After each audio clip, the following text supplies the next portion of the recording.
حميد مجيد.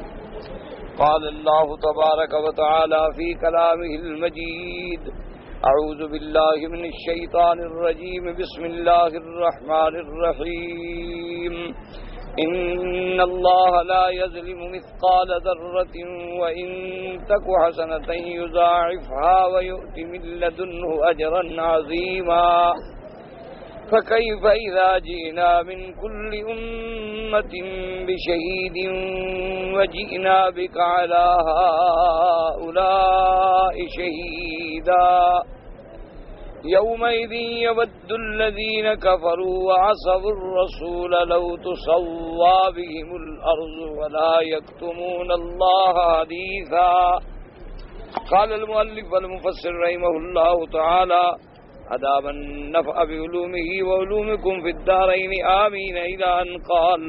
وقال ابن أبي حاتم: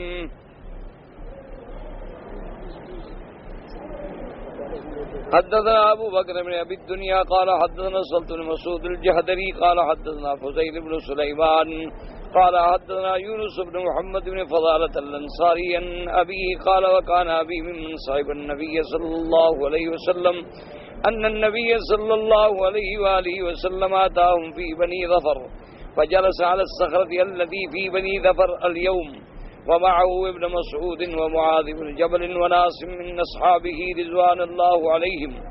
فأمر النبي صلى الله عليه وسلم قارئا فقرأ حتى أتى على هذه الآية: فكيف إذا جئناه من كل أمة بشهيد وجئنا بك على هؤلاء شهيدا. فبكى رسول الله صلى الله عليه وسلم حتى ضرب لحياه وجنباه فقال: يا رب هذا شهدت على من أنا بين أظهرهم فكيف بمن لم أره. وقال ابن جرير: حدثني محمد بن عبد الله الزهري قال حدثنا سفيان عن المسعودي عن جعفر بن عمرو بن حرب عن أبيه عن عبد الله هو ابن مسعود رضي الله تعالى عنه في هذه الآية قال: قال رسول الله صلى الله عليه وسلم: شهيد عليهم ما دمت فيهم فإذا توفيتني كنت أنت الرقيب عليهم. وأما ما ذكره أبو عبد الله القرطبي في التذكرة حيث قال: باب ما جاء في شهادة النبي صلى الله عليه وسلم على أمته. قال: أخبرنا ابن المبارك قال: أخبرنا رجل من الأنصار عن المنهال بن عمر أنه سمع سعيد بن المسيب يقول: ليس من يوم إلا يعرض فيه على النبي صلى الله عليه وسلم أمته غدوة وعشية ويعرفهم بأسمائهم وأعمالهم فلذلك يشهد عليهم. يقول الله تعالى: فكيف إذا جئنا من كل أمة بشهيد وجئنا بك على هؤلاء شهيدا. فإنه أثر وفيه انقطاع فإن فيه رجلا مبهما لم يسم وهو من كلام سعيد بن المسيب لم يرفعه. اب مفسر رحمۃ اللہ علیہ قرآن مقدس کی اس آیت مبارک پر اپنی تفسیر بیان فرماتے ہیں کہ فَكَيْفَ إِذَا جِئْنَا مِنْ كُلِّ أُمَّةٍ بِشَهِيدٍ وَجِئْنَا بِكَ عَلَى هَؤُلَاءِ شَهِيدًا کہ قیامت کے دن حضور صلی اللہ علیہ وسلم جو ہیں سب پہ گواہی دیں. اب اسی مسئلے سے گواہی کے مسئلے سے بہت سارے حضرات جو ہیں وہ بعض ایسے عقائد میں بھی مبتلا ہو گئے ہیں کہ جس سے انہوں نے اللہ رحمت فرمائے حضور صلی اللہ علیہ وسلم کے بارے میں یہ عقیدہ بنا دیا کہ حضور پاک ہر جگہ حاضر ناظر ہیں، ہر جگہ موجود ہیں اور ہر چیز جو ہے اس کے دیکھنے والے. دراصل اس بات کو ذہن میں رکھ لیں کہ اللہ تبارک و تعالی آپ کو، مجھے، تمام امت محمد مصطفیٰ صلی اللہ علیہ وسلم کو صراط مستقیم پر اور صحیح عقیدے پہ قائم دائم رکھے اور صحیح عقیدے پہ موت عطا فرمائے. ایک بات ہمیں تو یاد رکھ لیں کہ آدمی اگر محبت میں بھی بڑھ جائے تو بھٹک جاتا، اور نعوذ باللہ ثم نعوذ باللہ ثم نعوذ باللہ انبیاء کی شان میں ذرا سی بھی کروڑویں درجے کے برابر بھی کوئی کمی آ جائے تب بھی راستے سے بھٹک جاتے ہیں۔ کامیابی اسی میں ہے کہ جو شان اللہ نے جس کو دی ہے اس شان کے مطابق مانا جائے، چاہے وہ ہمارے آپس کے رشتے ہوں یا عقیدے کے رشتے۔ کیا مانا؟ اللہ نے باپ کی ایک شان بنائی ہے تو بس باپ کا ایک مرتبہ، اللہ نے چچے کا ایک مرتبہ رکھا ہے، بھائی کا ایک مرتبہ رکھا ہے، اسی طرح والدہ ہے، بہن ہے، بیٹی ہے، بیوی ہے، سب کے ایک مراتب ہیں، ان کے حدود سے کبھی تجاوز نہیں ہونا چاہیے۔ اسی طرح پھر اللہ نے انبیاء میں ایک امت میں بھی مرتبے رکھے ہیں کہ ایک عام مسلمان ہے، ایک ان میں سے اولیاء اللہ ہیں، ایک ان میں سے علماء امت ہیں، ایک پھر آگے چلے جائیں تابعین ہیں، پھر صحابہ ہیں، پھر انبیاء ہیں، اور سب سے افضل خاتم الانبیاء محمد مصطفیٰ صلی اللہ علیہ وسلم۔ تو اگر اس میں بھی کوئی ذرے کے برابر بھی نعوذ باللہ ثم نعوذ باللہ ثم نعوذ باللہ کوتاہی ہو جائے تو پھر آدمی کا ایمان سلامت نہیں رہتا۔ کیا مانا؟ یعنی محبت میں آ کے اولیاء میں آدمی وہ صفتیں قائل ہو جائے جو اللہ کی صفتیں ہیں تو شرک آ گیا۔ اسی طرح اللہ کے نبی کی شان میں ایسی صفتوں کا قائل ہو جائے کہ جو میرے اللہ کی صفتیں ہیں تو شرک آ گیا۔ تو اب یاد رکھنا کہ ہر جگہ ہر گھڑی ذرے ذرے کا علم اور اس کے ساتھ معیت جو ہے یہ صرف میرے اللہ کی شان۔ ایک بات یاد رکھنا، یہی عقیدہ ہے جو قرآن و سنت میں موجود ہے کہ سیدنا صدیق رضی اللہ تعالی عنہ جب غار میں ہیں اور آپ گھبرائے اور انہوں نے حضور کی خدمت میں عرض کیا کہ یا رسول اللہ صلی اللہ علیہ وسلم دشمن بالکل غار کے اوپر پہاڑ پہ کھڑے ہیں، لو ابصر اتا قدمہ الی ابصرنا، اگر ان میں سے کسی نے یوں کر کے دیکھ لیا تو ہمیں دیکھ لیں۔ تو میرے آقا نے کیا جواب دیا؟ فرمایا یا ابا بکر ما ظنک باثنین اللہ ثالثہما، کہ ابا بکر کیوں گمان کرتے ہو، کیوں ڈرتے ہو؟ تمہیں کیا خیال ہے جن دو کے ساتھ تیسرا خدا ہے تو ہمارا کوئی کیا بگاڑ سکتا ہے؟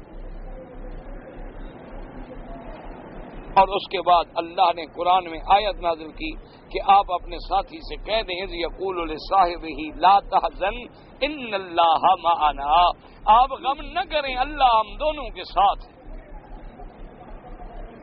اسی طرح قرآن کہتا ہے وَهُوَ مَعَكُمْ أَيْنَمَا كُنْتُمْ، اللہ تمہارے ساتھ ہے تم جہاں بھی ہو۔ اسی طرح قرآن پاک کہتا ہے کہ اللہ کی شان کیا ہے کہ وَنَحْنُ أَقْرَبُ إِلَيْهِ مِنْ حَبْلِ الْوَرِيدِ، اللہ فرماتی ہیں میرے بندے میں تو تیری شارگ سے بھی زیادہ قریب ہوں۔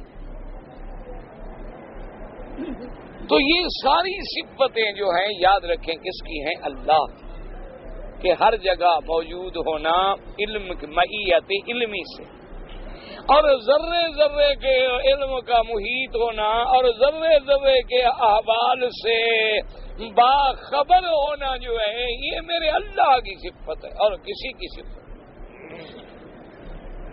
اسی لیے بعض لوگوں نے لفظ شہید جو ہے نا جی جہاں جہاں قرآن میں آیا یا حدیث مبارک میں آیا انہوں نے کہا ابھی جب حضور گواہی دیں گے تو گواہی تو تب ہو سکتی ہے کہ جب گواہ نے کوئی بات دیکھی ہو،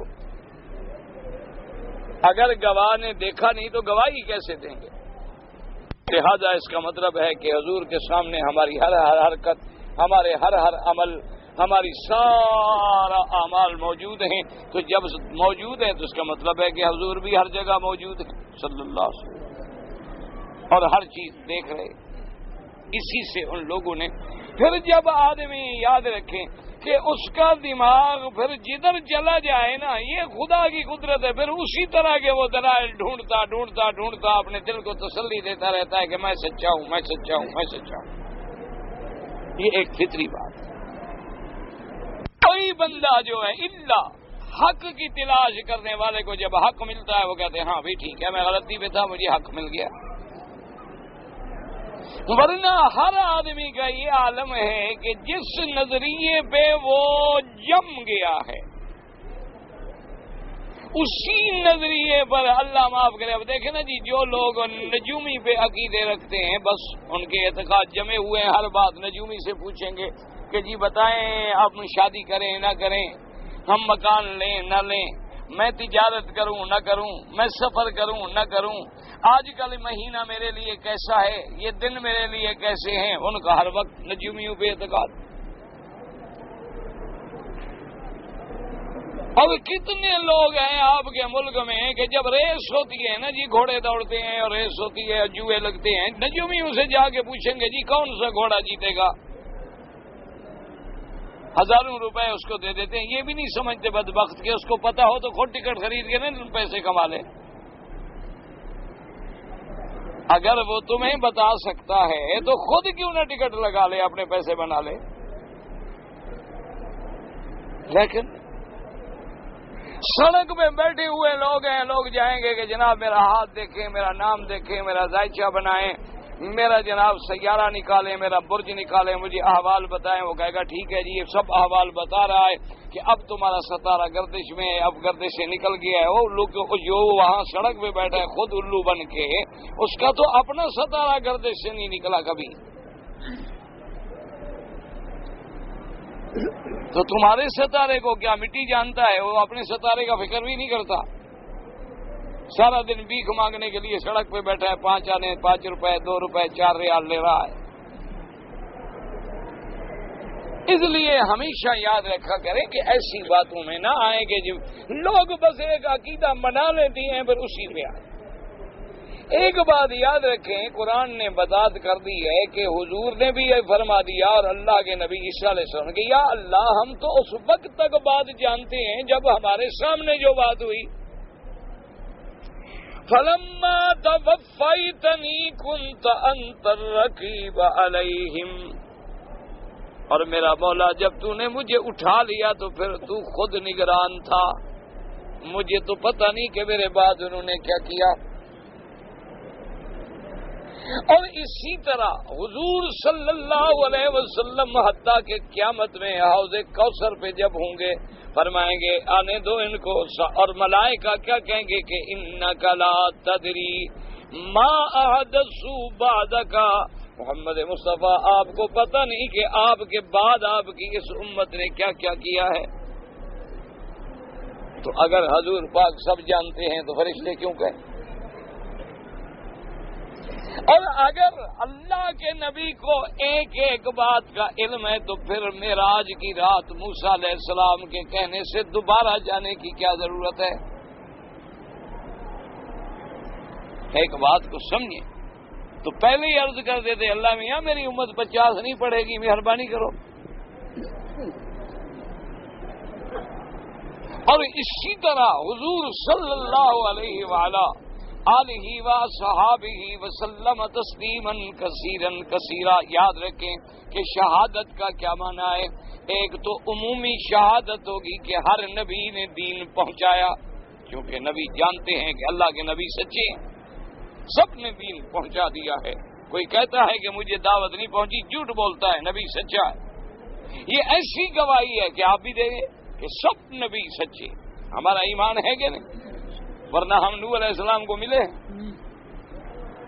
ہم نے کبھی سیدنا ابراہیم خلیل علیہ السلام کو خواب میں بھی دیکھا ہے, لیکن ہمارا ایمان ہے کہ سب پیغمبر سچے, سب نبی سچے ہیں, سب رسول سچے.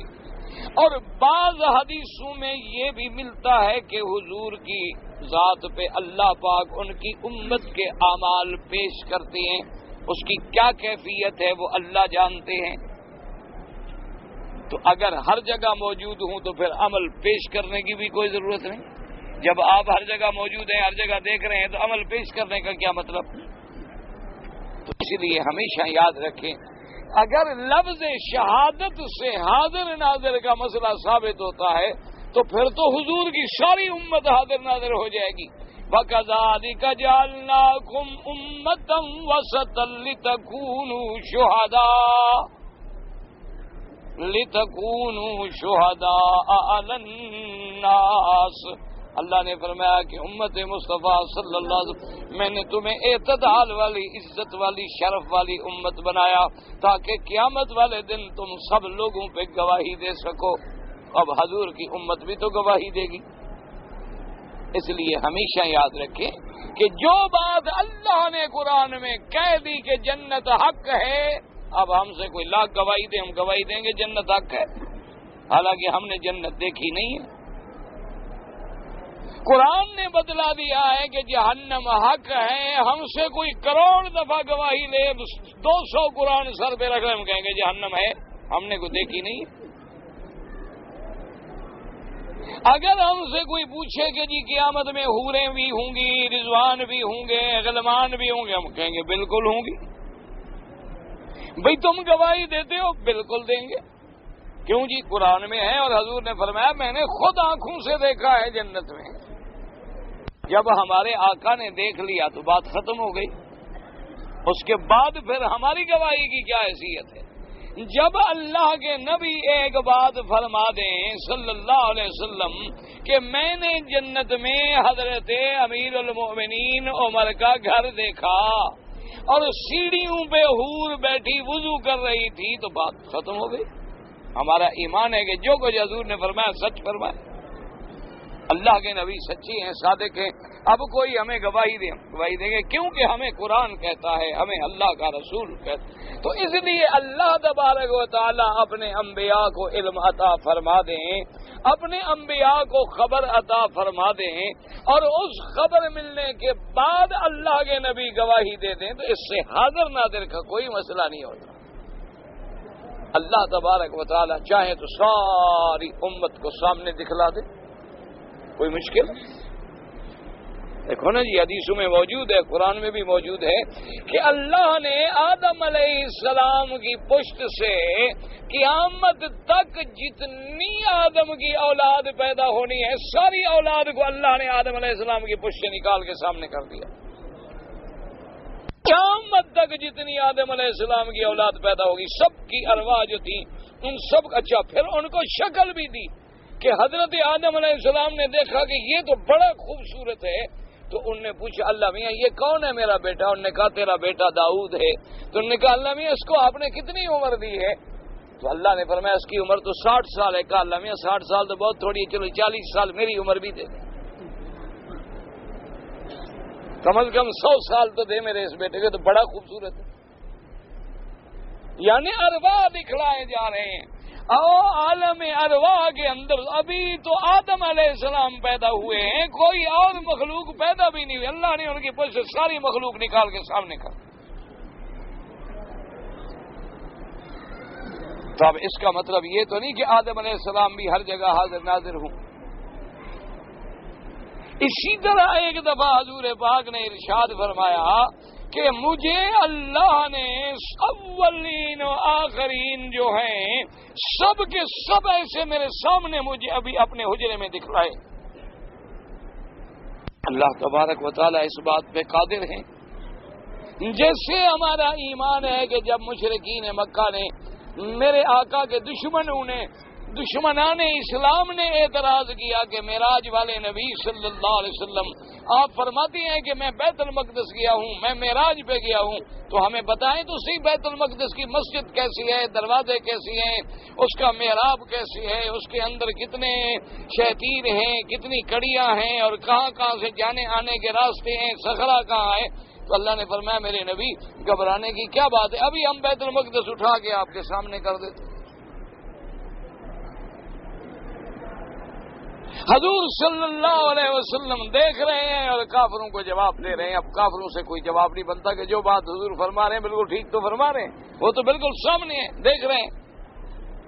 آخر انہوں نے کہا کہ بھائی یہ بیت المقدس والی بات میں تو ہم ہار گئے۔ انہوں نے کہا حضور اچھا یہ بتلائیں کہ ہمارا ایک قافلہ گیا تھا تجارت کا سامان لینے کے لیے بیت المقدس شام کی طرف، وہ ہمارا قافلہ آپ نے دیکھا تھا، اور دیکھا تھا تو کہاں تھا اور مکے میں کب پہنچے گا؟ حالانکہ اصولی طور پر دیکھیں کہ سوال ہی کتنا غیر معقول ہے۔ بھئی اللہ کے نبی براق پہ گئے، ضروری ہے وہی راستہ جائیں جو راستہ تمہارا قافلہ جا رہا ہے۔ ایک سڑک ہے وہاں پہنچنے کی. اچھا اگر قافلہ سڑک پہ جائے ایک آدمی ہوائی جہاز پہ جائے تو ہوائی جہاز والے کو کیا پتا سڑک کا؟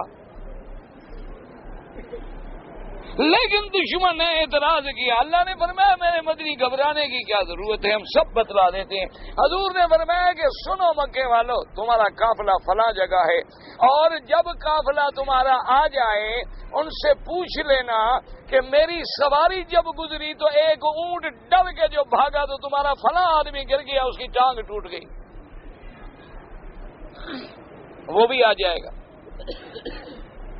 اور فلاں دن قافلہ جو ہے مکے میں پہنچے گا.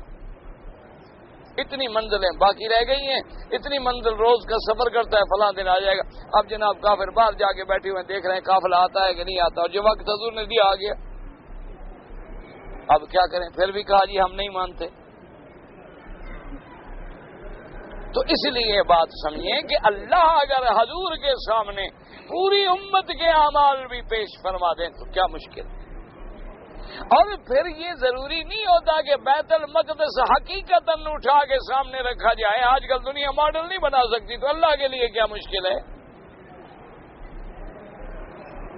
آج کل عمارتیں بننے سے پہلے پورے ماڈل بن جاتی ہیں کہ جناب یوں عمارت ہو، ایک ایک دروازہ ایک ایک اینٹ نظر آ رہی ہوتی ہے. تو خدا کے آگے ایسی چیز بنانے میں کیا مشکل ہے بھائی. تو اس لیے ہمیشہ یاد رکھا کریں. اسی لیے مفسر رحمت اللہ علیہ اس آیت پر وہ ساری روایات مبارکہ جو ہیں جمع فرما رہے ہیں. اس لیے حضور نے یہاں فرمایا کہ میرے اللہ میں تو گواہی دوں گا ھذا شہید تو علی منانا بین اظہرہم، کہ جن کے میں درمیان میں تھا، جو کچھ میرے سامنے ہوا وہ تو میں شہادت دے دوں، لیکن کتنی بڑی مشکل شہادت ہے ان کے بارے میں جن کو میں نے دیکھا بھی نہیں. اچھا اب دوسری روایت میں آتا ہے کہ حضرت عبداللہ ابن مسعود رضی اللہ تعالیٰ عنہ فرماتے ہیں کہ جب یہ آیت پڑھی تو حضور نے کیا فرمایا کہ شہید علیہم ما دمت فیہم، میرا اللہ میں اس وقت تک تو گواہ ہوں جب میں ان میں موجود تھا.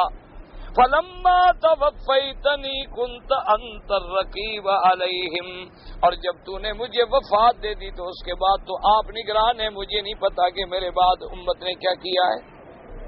تو وہی جواب دیں گے جو عیسیٰ علیہ السلام نے جواب دیا تھا. اب جناب مفسر رحمت اللہ علیہ فرماتے ہیں کہ عبداللہ القرطبی نے کتاب تذکرہ میں باب باندھا ہے کہ حضور کی گواہی ہوگی امت پر. اس میں انہوں نے روایت کی ہے سعید ابن المسیب سے، وہ فرماتے ہیں کہ کوئی دن ایسا نہیں ہوتا مگر حضور پہ اس کی امت جو ہے صبح شام پیش ہوتی ہے، اور حضور کو تعارف بھی کرایا جاتا ہے. یہ ان کے نام ہے، یہ ان کے اعمال ہیں، اس لیے قیامت میں اللہ کے نبی گواہی دیں گے. لیکن اب مفسر رحمت اللہ علیہ فرماتے ہیں کہ ایک تو یہ حدیث نہیں ہے، اثر ہے، اور دوسری بات یہ ہے کہ اس کے اندر جو ہے انقطاع ہے، اور تیسری بات یہ ہے کہ اس میں ایک رجل ہے مبہم جس کا پتہ بھی کوئی نہیں کہ کون ہے، اس کا ہمیں نام بھی نہیں آتا. اور تیسری بات چوتھی بات یہ ہے کہ یہ سعید ابن المسیب کا اپنا کلام ہے لیکن حدیث مصطفیٰ نہیں صلی اللہ علیہ وعلا آلہ واصحابہ وسلم تسلیما کثیرا کثیرا. اب اس کے بعد مفسر رحمت اللہ علیہ فرماتے ہیں کہ وقد قبلہ القرطبی وقال بعد ارادہ قد تقدم ان الاعمال تورز علی اللہ کل یوم 52 وعلی الانبیاء والآباء والامہات یوم الجمعہ وقال ولا تعارضا فإنه يحتمل أن يخص نبينا صلى الله عليه وسلم بما يعرض عليه كل يوم ويوم الجمعة مع الأنبياء عليه وعليهم أفضل الصلوات والتسليم. اور اس کے بعد فرماتے ہیں مفسر رحمہ اللہ تعالی کہ اس سے پہلے بھی ایک روایت گزر چکی ہے کہ اللہ تبارک و تعالی اعمال جو ہے پیش کرتی ہیں، یعنی اللہ کے حکم سے پیش ہوتے ہیں سوموار اور جمعرات کے دن، اور انبیاء پر، آبا پر، امہات پر یعنی والدین پر بھی اعمال جو ہیں اس کی اولاد کے جمعہ والے دن پیش کیے جاتے ہیں. اور کہتا ہے مفسر رحمہ اللہ تعالیٰ یہ بھی ہو سکتا ہے کہ حضور پر ہر روز بھی پیش ہوں، اور جمعہ کے دن جب سارے انبیاء پہ پیش ہوتے ہیں اس دن بھی پیش کیے جاتے ہوں. اس لیے بعض روایات میں یہ بھی آتا ہے کہ اعمال پیش کیے جاتے ہیں. اور بعض روایات میں یہ آتا ہے کہ بھی امت کی پوری کیفیات پیش کی جاتی ہیں، لیکن ان کے پیش کرنے کی کیا کیفیت ہے، کیا ذریعہ ہے، کیا طریقہ ہے، چونکہ اس کا تعلق عالم غیب سے ہے، عالم برزخ سے ہے، اس میں ہم اپنی طرف سے کچھ نہیں کہہ سکتے ما سوا اتنا کہ جتنے لفظ قرآن حدیث میں ہوں گے آمنا، چونکہ وہ عالم ہم نے دیکھا نہیں تو اس میں بات کیسے کریں، وہ عالم غیب ہے۔ دیکھیں نا جی، جیسے قبر میں سوال جواب ہوتا ہے، ٹھیک ہے آمنا بس، اب وہ کیسے ہوتا ہے کیسے بتائیں؟ حدیث مبارک میں آگے آگے سوال جواب ہوتا ہے، بس آمنا۔ اب اگر کوئی آدمی بلا وجہ گج بیسیوں میں مبتلا ہو جائے اور وہ جناب جو ہے بیسوں میں پڑ جائے اور الجھنوں میں پڑ جائے کہ جناب فرشتے جو داخل ہوتے ہیں تو قبر تو ہم بند کر کے آتے ہیں تو سوراخ تو ہوتا نہیں، کہاں سے داخل ہوتے ہیں؟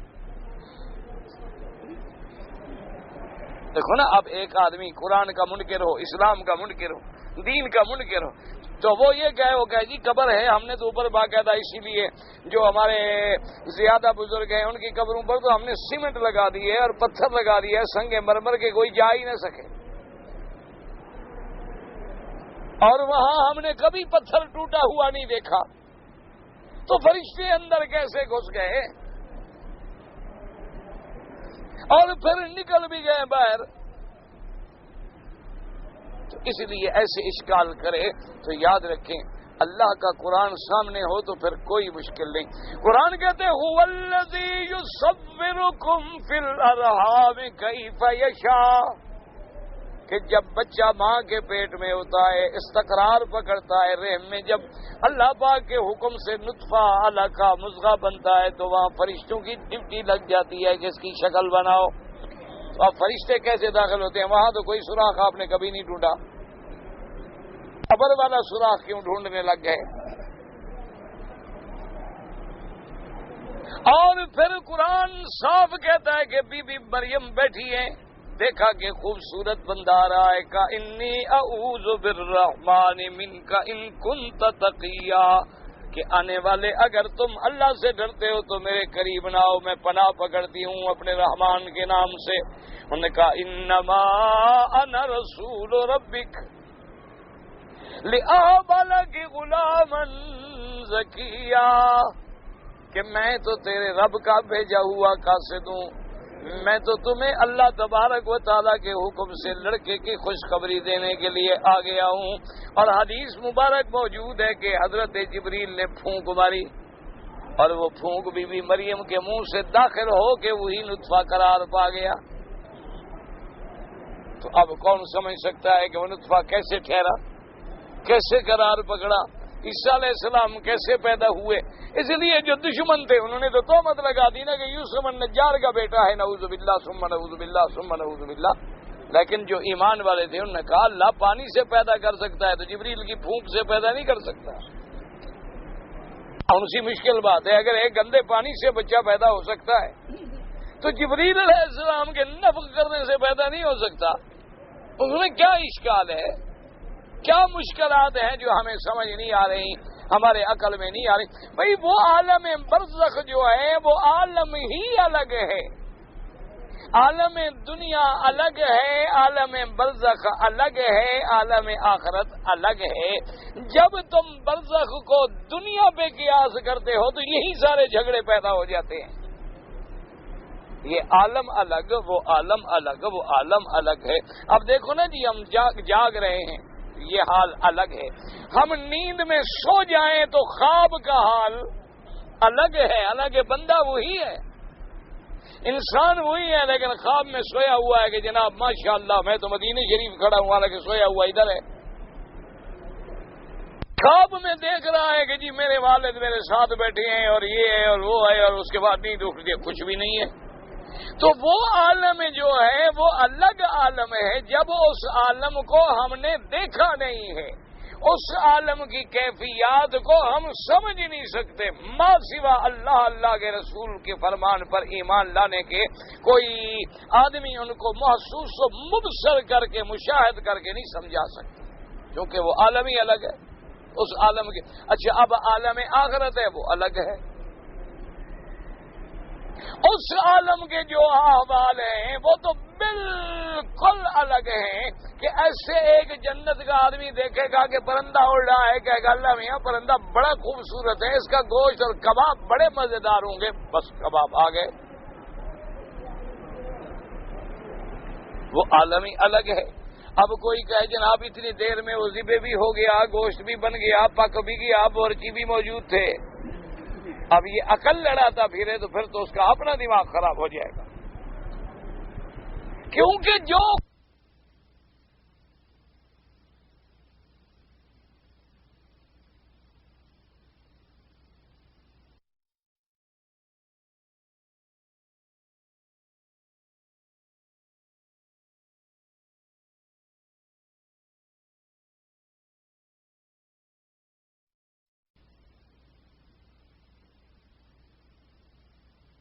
کن سے پیدا کر سکتے ہیں، ان کے لیے یہ کیا مشکل ہے؟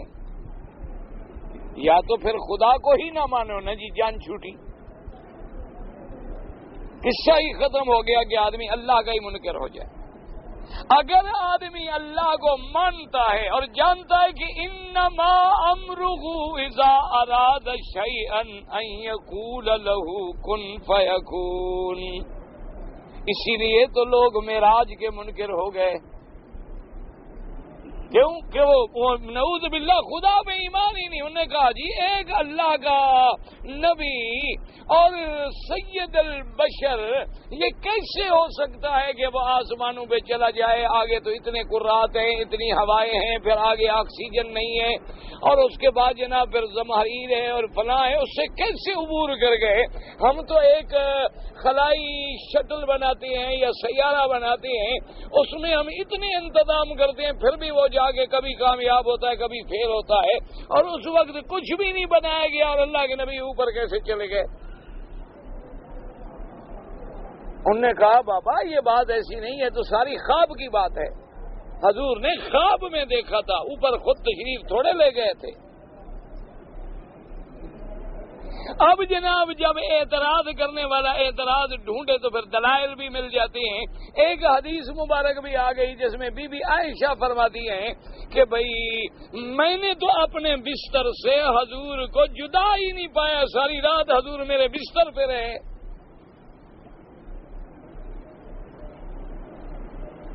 تو اب جناب ان کو ایک روایت بھی مل گئی، انہوں نے کہا دیکھو بی بی عائشہ آخر حضور کی بیوی ہے، وہ تو کہتی حضور بستر پہ علیحدہ ہوئے ہی نہیں تو اوپر کیسے گئے؟ لیکن جو صحیح معنوں میں ایمان والے ہیں جن کو اللہ نے توفیق دی ہے، انہوں نے کہا بی بی عائشہ بھی سچ کہتی ہے، لیکن ابن عباس بھی سچ کہتا ہے، میرے مدنی گئے ہیں، بی بی عائشہ تو حضور کے گھر میں آئی ہیں ہجرت کے بعد مدینے میں، مکے میں تو حضور کے گھر میں ہی نہیں ہے کہ حضور اس کے بستر پہ تھے،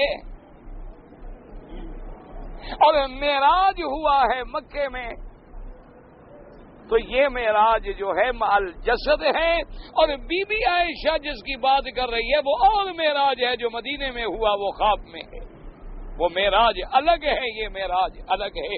اب جن کا ایمان تھا ان کے لیے کوئی مشکل نہیں، حدیث بھی سمجھ آ گئی، بی بی عائشہ کی بات بھی سچی رہ گئی، حضرت ابن عباس کی روایت بھی سچی رہ گئی، اللہ کا قرآن بھی سچا رہ گیا کہ اسریٰ بعبدہ لیلا من المسجد الحرام الی المسجد الاقصی۔ تو اور جن کے دماغوں میں شبہ تھا انہوں نے جناب اب خلل ڈھونڈے کہ جی مکے سے بیت المقدس کا راستہ کتنا ہے اور حضور کیسے گئے؟ اچھا جی براق جب نیچے آئی تو آسمان کو سوراخ کیا گیا؟ اب عقل تو عیار ہے نا، عقل تو عیار ہے، عقل عیار ہے، 100 بھیس بنا لیتی ہے۔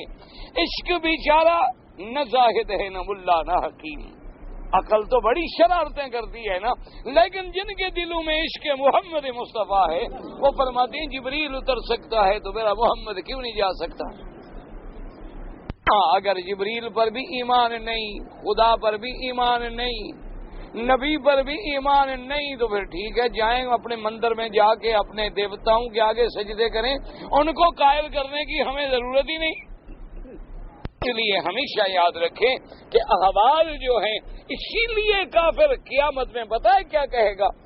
قیامت کے اندر کافر یہی بات کہے گا کہ قالوا لو كنا نسمع او نعقل ما كنا فی اصحاب السعیر، کاش ہم نے سن لیتے نبیوں کی بات، علماء کی بات مان لیتے، کیوں یہ مسئلے سمائی تھے، دیکھنے سے تو سمجھ آ نہیں سکتے تھے، یا ہم کچھ سمجھ لیتے تو آج جہنم میں نہ جاتے۔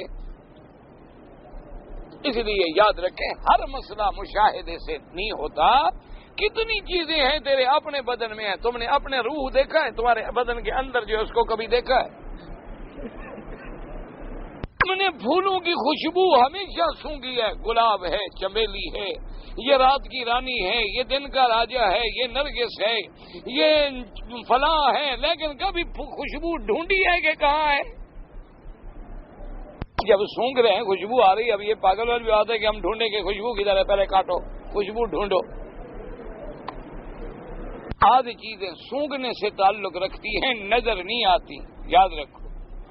بعض چیزیں جو ہیں چھونے سے تعلق رکھتی ہیں، ان کا فیصلہ عقل نہیں کر سکتا۔ بعض چیزیں ایسی ہیں جو زبان کے چکھنے سے سمجھ آتی ہیں، ان کا فیصلہ آنکھیں نہیں کر سکتی۔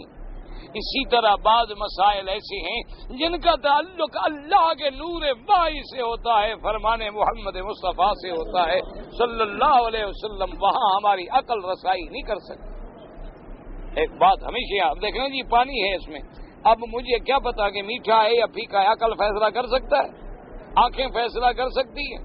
ہاتھ فیصلہ کر سکتے ہیں؟ جب تک زبان نہ لگے فیصلہ نہیں ہو سکتا کہ یہ میٹھا ہے یا پھیکا ہے۔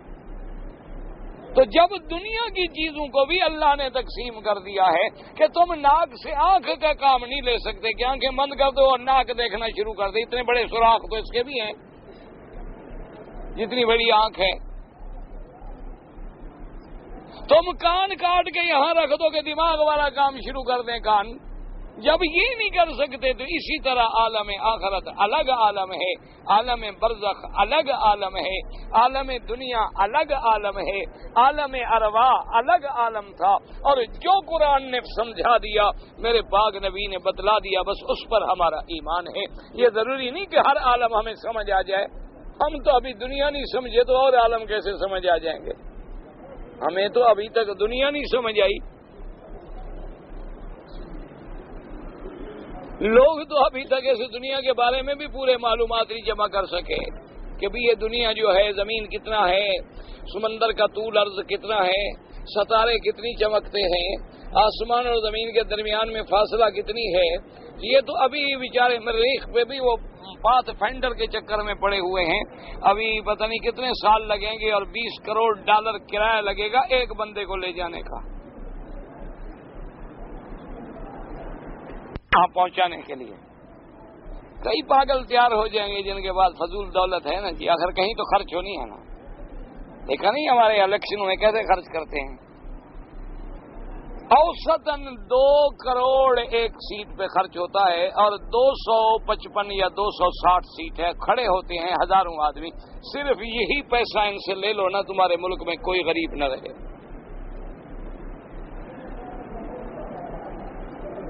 سیکھو جی، پتہ نہیں ہے جی پیسے کہاں ہیں، کہاں کی بات چھوڑو، الیکشن میں کتنے آدمی کھڑے ہوئے ہیں، اگر وہ 1 کروڑ 2 کروڑ الیکشن میں خرچ کر سکتے، یہی تو ان سے دینے کی طاقت ہے نا ان کو، اتنی لے لو، ایک آدمی غریب رہے تو مجھے آ کے پکڑ لینا، میں کوئی اقتصادیات کا ماہر تو نہیں ہوں کہ تمہیں اقتصادی مسئلے سمجھا دوں۔ انہیں جتنی قرضہ دینا ہے $30 ارب تو تقریباً وہ 100 ارب بن جائے گا۔ تمہارے صرف الیکشن لڑنے والے اس دفعہ کتنے آدمی تھے، اور فی آدمی انہوں نے کتنا خرچ کیا، اس سے پچھلا الیکشن، اس سے پچھلا، صرف ان لوگوں کو پکڑ لو اور کہو کہ جناب جتنا ہر سال سیٹ جیتنے کے لیے لگاتے ہو نا، اتنا تو دے دو نا ہمیں ابھی مہربانی کر کے، اور ہم تمہیں فیصلہ کر دیتے ہیں کہ تم 10 سال کے لیے ممبر ہو، تمہیں کوئی بھی نہیں ہٹائے گا، صرف ان کو جناب لے لو، قرضہ اترتا ہے کہ نہیں اترتا، کسی حساب والے سے ضرب تقسیم خود کروا لینا، ہمیں تو آتی نہیں الحمدللہ، ہم نے تو اللہ سے بھی بغیر حساب کے مانگا ہے، تو خود حساب کیوں کریں؟ ہم تو کہتے ہیں خدا ہمیں جنت بھی بغیر حساب کے دے، رزق بھی بغیر حساب کے دے، معافی بھی بغیر حساب کے دے۔ حساب تو کریں وہ جو بنیے کی اولادیں ہوں، ہم کیوں حساب کریں؟ ہم تو خدا سے مانگیں گے کہ بالکل بغیر حساب کے دیتے۔ تم حساب کسی پڑھے لکھے سے کروا لو، کہتے جی پیسہ کہاں سے آئے گا کہاں سے آئے گا۔ صرف اتنی بندے جو ہر سال اس کافرانہ نظام کے تابع کھڑے ہوتے ہیں اور خرچ کرتے ہیں، کہاں سے آیا ہے وہ؟ اور جب پوچھو بیچارے مسکین ہے، غریب، جس سے بھی پوچھو نا جی وہ 37 لاکھ 40 لاکھ کی لینڈ کروزر پہ بیٹھا ہوگا، 2 موبائل جناب کان پہ ہوں گے، 8 نوکر پیچھے کلیشن کوف والے بیٹھے ہوں گے، پوچھو تو کیا، اور جی اس دفعہ فصل نہیں ہوا، بڑے تباہی ہے، خدا کرے ہو جائے۔ جو ملانر کروڑوں روپے کما لینا، اس سے پوچھو کہ جناب اس دفعہ کیا حال ہے، کہتا ہے جی کوئی حال نہیں، بڑا مندہ ہے۔ اچھا وہ سچے ہیں، چونکہ پچھلے دفعہ اس نے فراڈ کیا ہوتا ہے نا عرب کا، اس دفعہ ہوا کروڑوں میں، وہ گھاٹے میں تو ہے نا غریب۔ وہ اسی حساب سے تقسیم کرتے ہیں کہ پچھلے دفعہ ہم نے مثلا 20 کروڑ کمایا تھا، اس دفعہ ہم نے کمایا 10 کروڑ، تو 10 کروڑ گھاٹا ہے نا، اس لیے وہ کہتے ہیں گھاٹا ہے، ورنہ کوئی گھاٹے واٹے میں نہیں۔ یہ سب سرے دار والے لوگ ہیں، اور ایک اصول بنا دو، سارے ٹیکسیں ختم کر کے زکوٰۃ عشر وصول کرو، اگر تمہارا ملک غریب ہو جائے جو سزا دینی ہے مجھے دو، میں خدا کے کعبے کے سامنے قبول کرتا ہوں۔ تم ہم سے کہو کہ مالیہ بھی دو، آبیانہ بھی دو، ٹیکس بھی دو، پھر زکوٰۃ بھی دو، پھر عشر بھی دو، پھر تو لوگ بے ایمانی کریں گے۔ کون خوشی سے دے گا؟ کون سی دے؟ اور لینی تم نے غریب سے ہے، بڑے آدمی سے تم لیتے نہیں۔ اس لیے دعا کرو اللہ پاک رحم کرے۔ ہمیں تو دنیا کے مسئلے سمجھ نہیں آتے کہ 2 اور 2 4 ہوتے ہیں یا 4 اور 4 8 ہوتے ہیں کہ نہیں ہوتے، تو ہم عالم برزخ بس ایک بات یاد رکھو کہ جو قرآن نے فرما دیا ہے اور جو آمنہ کے لال نے فرما دیا ہے، یہ چاند تو اپنی جگہ سے غلط ہو سکتا ہے لیکن فرمان محمد مصطفیٰ غلط نہیں صلی اللہ علیہ وسلم۔ بس ہمارا ایمان ہے، ہمیں تم جو مرضی آئے کہو، اندھے کہو، دقیانوسی کہو، پرانے قسم کے ملا کہو، 1400 سال پرانی راگنی الاپنے والا کہو، جو مرضی آئے کہو، بس ہمارا یہ ایمان ہے کہ جو کچھ کملی والے نے فرمایا ہے وہ حق ہے صلی اللہ علیہ وسلم۔ ہمارا وجود غلط ہو سکتا ہے لیکن فرمان محمد مصطفیٰ کبھی غلط نہیں، بس ہمارا اتنا ایمان۔ اچھا سمجھ میں آ جائے الحمدللہ، یہ بھی ہم کہیں گے اللہ کا شکر ہے کہ ہمیں حضور کی بات سمجھ آ گئی، اور اگر سمجھ میں نہ آئے ہم کہیں گے ہمارا عقل خراب ہے، حضور کا فرمان سچا ہے۔ ہمیں تو ابھی غالب اور اقبال کے شعر سمجھ نہیں آتے، اس بیچارے نے کیا کہا تھا ہمیں تو ابھی تک وہ سمجھ نہیں آتا ہے، تو حضور کی بات سمجھ نہیں تو اللہ سمجھا دے۔ اب جناب فرماتے ہیں یومئذ یود الذین کفروا وعصوا الرسول لو تسوى بهم الارض ولا يكتمون الله حديثا اے لو انشقت وبلعتم مما يرون من اهل الموقف ما يحل بهم من الخزي والفضيحة والتوبيخ۔ اب مفسر کہتا ہے کہ کافر تمنا کریں گے کہ ہائے کاش زمین پھٹ جائے اور ہم ریزہ ریزہ ہو کے زمین ہمیں نگل جائے، کیونکہ جو کچھ دیکھیں گے اس دن ذلت ہوگی ان کی، حشر کے اندر عذاب ہوگا، وہ کہیں گے ہائے کہ آج ہم زمین نگل کے زمین برابر سرابر ہو جائے، ہم کسی کو نظر نہ آئے۔ اور فرماتی یوم ینظر المرء ما قدمت یداہ ویقول الکافر یا لیتنی کنت ترابا۔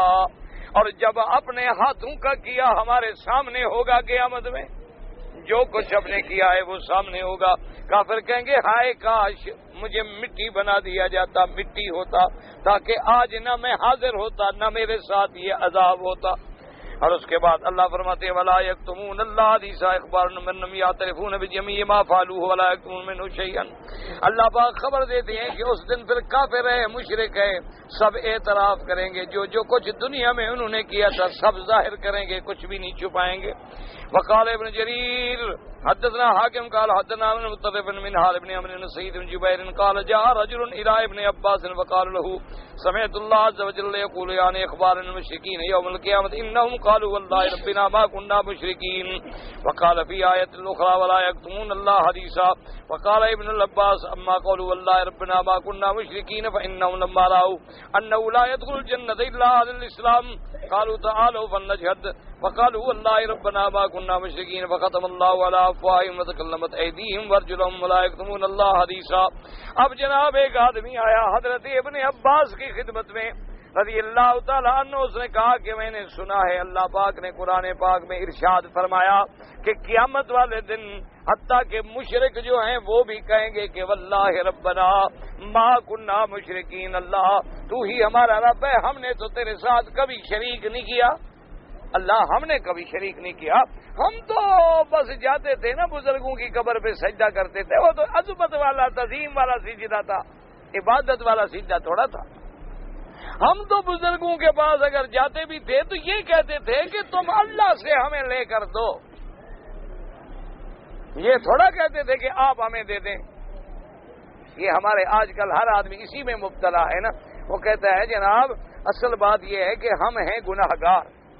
اچھا بھائی تو پھر کیا ہوا؟ کہتے ہیں جی جب گناہ گار ہیں، گندی زبان ہے، ہماری تو خدا سنتا نہیں، بڑا مانگا ہے جی، کئی سال ہو گئے، آخر بزرگ کے پاس گئے، قبر پہ جا کے کہا اسی دن کام ہو گیا. ہماری خدا سنتا نہیں اور ان کی خدا بالکل موڑ سکتا ہی نہیں، یہ تو اس کے پیارے ہیں. یہی شرک ہے خدا کے بندو، یاد رکھو. یہ کہنا کہ خدا ہماری سنتا نہیں، کافر ہے مسلمان ہے. اللہ کیا کہتے ہیں؟ مجھے پکارو میں سنتا ہوں. کہا ہے کہ نیک پکاریں برے نہ پکاریں. اللہ نے فرمایا ادعونی، مجھ کو پکارو میں تمہاری دعائیں قبول کرتا ہوں. یہ اللہ نے حکم دیا کہ اچھے لوگ جو ہیں وہ پکاریں، گنہگار مجھے نہ پکاریں، یہ سب کو حکم دیا ہے. اچھا فرمایا اذا سألک عبادی، میرے بارے میں بندے پوچھیں کہ میں کہا تو انی فانی قریب، میں تو قریب ہوں.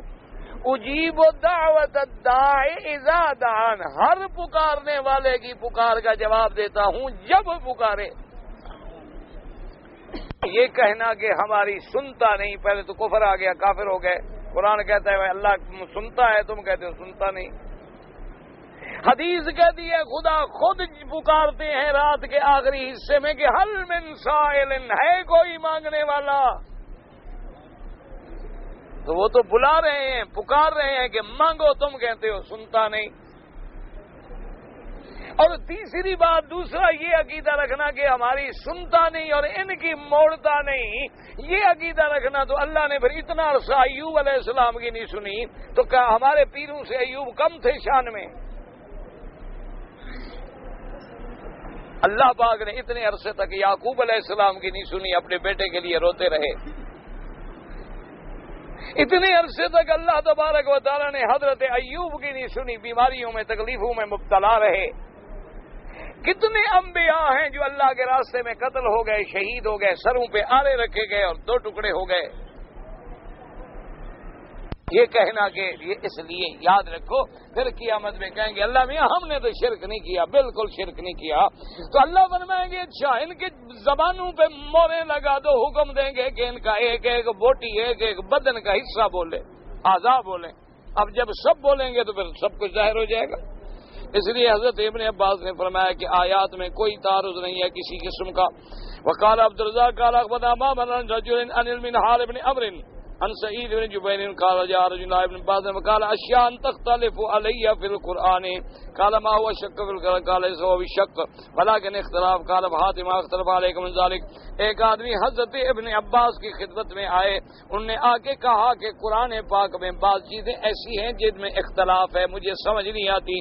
حضرت ابن عباس نے فرمایا کیا تجھے قرآن میں شک ہے؟ اس نے کہا نہیں حضور شک نہیں، بات یہ ہے کہ اختلاف ہے، شک علیحدہ چیز ہے، اختلاف یہ ہے کہ 2 آیتیں آپس میں معارض ہو رہی ہیں، سمجھ نہیں آ رہی. آپ نے فرمایا کہ مجھے بتاؤ کون سی آیت تمہیں سمجھ نہیں آتی؟ انہوں نے کہا کہ میں نے سنا اللہ فرماتے ہیں ثم لم تکن فتنتهم الا ان قالوا والله ربنا ما كنا مشرکین، کہ وہ قیامت میں کہیں گے کہ اللہ ہم نے شرک نہیں کیا، حالانکہ شرک تو کر چکے ہوں گے۔ اور دوسری آیت کہتی ہے ولا یکتمون اللہ حدیثا فقط قدموا، کہ وہ کوئی چیز نہیں چھپا سکیں گے حالانکہ انہوں نے تو چھپایا۔ وقال ابن عباس اما قوله ثم لم تكن فتنتهم الا ان قالوا والله ربنا ما كنا مشركين فانهم لما راوا يوم القيامه ان الله لا يغفر الا لاهل الاسلام ويغفر الذنوب ولا يتعاظم ذنب يغفره ولا يغفر شركا يهد المشركون وقالوا والله ربنا ما كنا مشركين رجاء ان يغفر لهم۔ حضرت ابن عباس نے فرمایا کہ قیامت والے دن مشرک جب دیکھیں گے کہ مسلمان جو بھی آ رہا ہے بڑے بڑے گناہ ہیں لیکن اللہ معاف کر رہے ہیں، صرف شرک ایک ایسا بلا ہے جو معاف نہیں ہو رہا، وہ کہیں گے اب پکے ہو جاؤ، ہم کہتے ہیں ہم نے بھی شرک نہیں کیا، شاید ہم بھی معاف ہو جائیں، چونکہ مسلمانوں کے بڑے بڑے گناہ جو ہیں سب اللہ فرماتے ہیں جاؤ معاف جاؤ معاف جاؤ معاف، لیکن شرک معاف نہیں ہو رہا، تو کہیں گے اللہ میاں ہم نے شرک نہیں کیا، تو وہ جھوٹ بولیں گے تاکہ شاید ابھی جھوٹ بول کے کوئی جان چھوٹنے کا راستہ نکل جائے، لیکن یہ پتہ نہیں کہ دنیا کی عدالت تو نہیں، وہ تو خدا کی عدالت ہے، وہاں تو کوئی جھوٹ فائدہ دے ہی نہیں سکتا، اللہ کے آگے کون جھوٹ بولے۔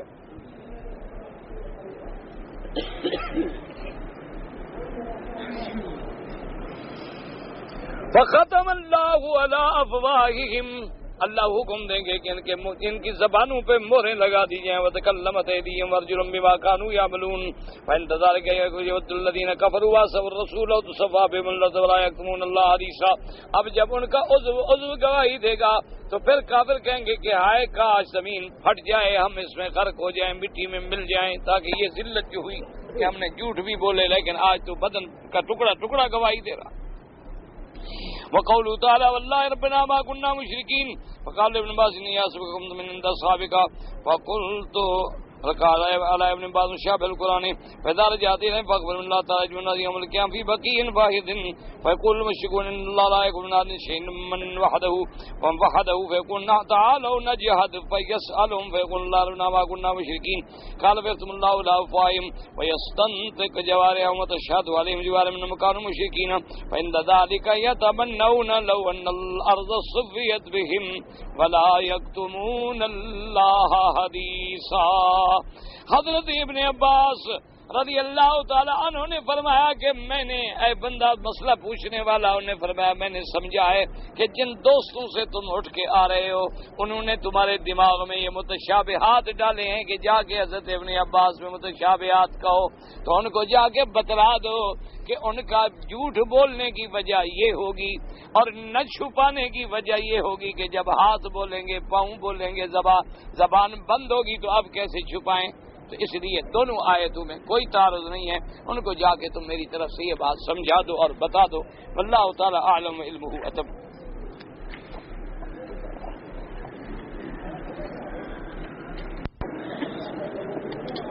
کہتے ہیں جی کہ رمضان شریف کے آخری جمعے کو جمعہ کی نماز کے بعد نماز قضائے عمری پڑھاتے ہیں اور ہر نماز کے فرض پڑھاتے ہیں با جماعت باقاعدہ اقامت اذان کے ساتھ، یہ بالکل بدعت ہے، اس کا قرآن و حدیث سے کوئی تعلق یاد رکھیں۔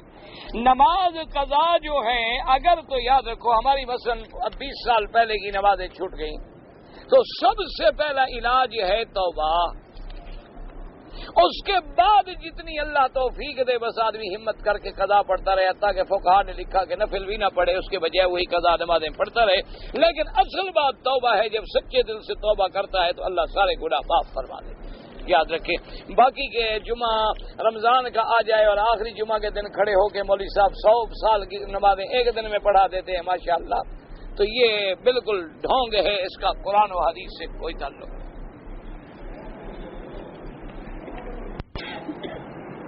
کہتے ہیں جی کہ بڑھیا کا کوئی بیڑا ڈوب گیا تھا اور پیر صاحب نے نکالا تھا، مجھے تو بھائی نہ بڑھیا ملی نہ مجھے وہ بیڑا ملا، یا تو مجھے ملتی نہ تو میں آپ سے پوچھ کے بتاتا کہ تمہارا بیڑا تو ڈوب گیا لیکن تو بدبخت بہر رہی لوگوں کو بدعت کرانے کے لیے، تو کیوں نہیں ڈوب گئی؟ بھائی جھوٹے قصے ہیں خدا کے بندے، ایسے گھڑے ہوئے ہیں لوگوں میں۔ قرآن میں اسلام میں عورتوں کا قبرستان میں جانا منع ہے، لیکن لوگ کہتے ہیں کہ بی بی زینب حضرت حسین کی قبر پہ گئی تھی۔ کون بی بی زینب؟ اگر پہلی بات تو یہ ہے کہ یہ روایت ہی غلط ہے، اگر روایت صحیح بھی ہو تو بی بی زینب کے جانے سے مسئلہ تو نہیں بن جاتا۔ مسئلہ تو تب ہو جب اللہ حکم دے یا حضور حکم دے۔ جب حضور نے منع فرما دیا بات ختم ہو گئی۔ بیٹی اپنے ماں باپ کی یا شوہر کی قبر پر اس کی بیوی جا سکتی ہے، عورت نہیں جا سکتی۔ بھائی بات یاد رکھو، کوئی منع کیوں کیا گیا؟ اس لیے کہ حضور نے فرمایا عورت جو ہے وہ نرم دل ہے، ضعیف ہے، اور جب قبر کی کیفیت سامنے دیکھتی ہے تو کبھی اس سے برداشت نہیں ہو سکتی۔ اس لیے اللہ نے عورتوں کو حکم دیا کہ گھر میں بیٹھ جاؤ، اور گھر میں بیٹھ کے اگر کوئی بیٹی اپنے باپ کی خیر مانگتی ہے تو گھر میں دعا کرے۔ اچھا ویسے بھی یاد رکھو کہ چلو فرض محال ایک بیٹی جو ہے باپ کی قبر پہ آ گئی تو کیا کرے گی؟ ثواب اندر خود ڈالے گی یا مل لے گی؟ تو بات تو پھر بھی وہی ہے کہ ثواب اللہ پہنچائے گا۔ ہمیں قبروں پہ جانے کی اجازت کیوں ملی کہ ہم قبروں کو دیکھیں اور اپنی قبر یاد کریں کہ ہم نے مرنا ہے، ہم نے بھی اسی جگہ آنا ہے، ہم نے بھی اسی طرح اکیلے پڑا ہونا ہے۔ آج جو ہمیں ایئر کنڈیشن بند ہو جائے، نیند نہیں آتی، قبر میں کیا ہوگا؟ اس لیے اس منظر کو یاد کرنے کے لیے کہ فَاعْتَبِرُوا يَا أُولِي الْأَبْصَارِ، عبرت پکڑنے کے لیے مردوں کو اجازت دی گئی، عورتوں کو منع کیا گیا تاکہ عورتیں واویلا نہ کریں، پھر ماتم شروع کر دیں، رونا پیٹنا نہ شروع کر دیں، یا ان کے دماغوں پہ ایسے اثرات مرتب ہو جائیں کہ وہ گھر کے کام کے بھی قابل نہ رہے۔ اس لیے اللہ نے ان کو منع کیا ہے۔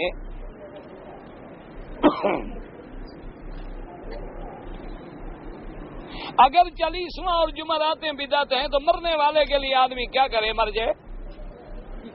جب اکٹھے ہوں گے تو غم ختم۔ اللہ کے بندے اس کے لیے خیرات کرو۔ یہ جمعراتیں معین کرنا بدعت ہے، سارا سال خیرات کرو۔ خیرات سے کس نے منع کیا؟ تم مرنے والے کے لیے مدرسے بنا دو، مسجدیں بنا دو، خیرات کرو، سارا سال کرو، روزانہ کرو، صبح شام کرو۔ یہ مقرر کرنا کہ تیسرے دن کل اور پھر 7 جمعراتیں پھر 40واں، یہ دن مقرر کرنے کا حق میرے اللہ کو ہے۔ اس نے مقرر کیا ہے کہ یہ جمعہ ہے، یہ عید ہے، یہ حج ہے، یہ عرفات ہے، اور کسی کو دن مقرر کرنے کا حق نہیں۔ بات کو سمجھیں، خیرات سے منع نہیں کیا کہ مردے کے لیے کیا کرے، سب کچھ کرو، اس کے لیے دعا مانگو، مغفرت کی دعا کرو، روزانہ خیرات کرو، ان کے لیے صدقہ جاریہ بناؤ، مسجدیں بناؤ، مدرسے بناؤ، پانی لگاؤ، سبیلیں لگواؤ، سب کچھ کرو۔ یہ تو کسی نے منع نہیں کیا۔ منع یہ ہے کہ یہ جو ہم نے دن بنائے ہیں کہ یہ 11ویں ہے، یہ 7 جمعراتیں ہیں، یہ 27ویں ہے، یہ 12ویں ہے، یہ جو ہم نے بنائے ہیں اس کا ہمیں اللہ نے حق نہیں دیا۔ اگر یہ دن بنانے کا کسی کو اختیار ہوتا تو پھر سب سے پہلے حضور پاک حکم دیتے صلی اللہ علیہ وسلم۔ مسئلہ سمجھتے نہیں، کہتے ہیں بجی اگر امام نے بغیر وضو کے نماز پڑھا دیا تو کسی نے مقتدیوں کی نماز ہوگی، مقتدی کا نماز جب امام کا نہیں ہوا تو مقتدی کا کیوں ہو گیا؟ یہ اچھا مقتدی ہے۔ ہاں بھائی واہ، کہتا ہے امام بیچارے نے بتا بھی دیا کہ مجھے بھائی وضو نہیں تھا، نماز اپنی لوٹاؤ، تو نے کہا نہیں ہمارا ہو گیا۔ بادشاہ اصل وجہ یہ ہے نا کہ منافق پہ نماز بھاری ہے، اس نے کہا اب دوبارہ پھر مصیبت آ گئی۔ یہ اللہ نے فرمایا انھا لکبیرۃ، نماز جو ہے بھاری ہے منافقوں پہ، مگر جو مجھ پہ ڈرنے والے ہیں ان کے لیے بھاری نہیں۔ وہ تو مزہ آتا ہے، لطف آتا ہے، وہ کہتے ہیں چلو یار پھر پڑھ لیتے ہیں، سبحان اللہ، ہمیں اللہ نے آج پھر موقع دے دیا پڑھنے کا۔ رمضان میں جیسے بھول کے پیٹ بھر کے کھا لے، خود کھا لے یا امام کھا لے تو تمہارا روزہ ٹوٹ جائے گا۔ کوئی عقل کرو، نماز کا مسئلہ الگ ہے، روزے میں مقتدی ہوتا ہے، امام ہوتا ہے، خود گھڑتے رہتے ہیں بات بس۔ حضور صلی اللہ علیہ وسلم وجود میں سب سے پہلے تھے، وجود میں نہیں، پیدا تو حضور مکے میں ہوئے تو وجود میں پہلے کیوں تھے؟ آپ کی نبوت کا اعلان اللہ کے علم میں پہلے سے ہو گیا، وجود میں تو تب آئے جب پیدا ہوئے۔ اگر حضور کو اللہ پیدا نہ فرماتے تو دنیا بھی پیدا نہ کرتے۔ ایک روایت ہے لیکن وہ کوئی صحیح روایت نہیں ہے۔ حضرت اسماعیل کی عمر کتنی تھی جب قربانی کا حکم ملا؟ قرآن حدیث میں تو ہے نہیں، سب کا کتابوں میں ہے کہ اس وقت 8-9 سال کی عمر تھی، اللہ عالم۔ اگر ایک آدمی کا بیل ہے، ذبح نہیں ہوا، مر گیا، اس کا چمڑا اتار دے، ہاں چمڑا اتار کے رنگ لے تو حلال ہو جاتا ہے۔ طواف اگر ہم زوال کے وقت میں کریں یا عصر کے بعد کریں تو اس کے 2 رکعت جو ہیں کب پڑھیں؟ حنفی مسلک میں مغرب کے بعد، اور باقی ائمہ کے نزدیک طواف